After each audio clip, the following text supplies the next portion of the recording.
Hello friends, जय जगन्नाथ।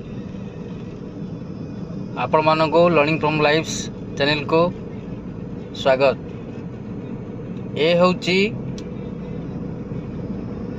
एक सुंदर कानोपीर दृश्य। आपण माने जानी पारुथिबे ये नयागढ़ ठारू दशपल्ला जीवा रास्त ये दृश्यटी देखा पड़े। यह अत्यंत चित्ताकर्षक तथा फोटो शूटर मानक एक सर्वोत्तम स्थान कहले अत्युक्ति हेब नहीं।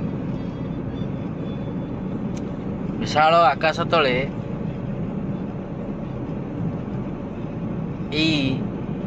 गछगुड़िकर डेणा को डेणा स्पर्श जे सुंदर कानोपीर सृष्टि होईची, से कानोपीर तले तले ड्राइव रो मजा किछि नियारा। आपण माने खोर्धा बलांगिरी एनएच रे गला बेले ये दृश्यटी देखिया को पाइबे। रहूची, जय जगन्नाथ, नमस्कार।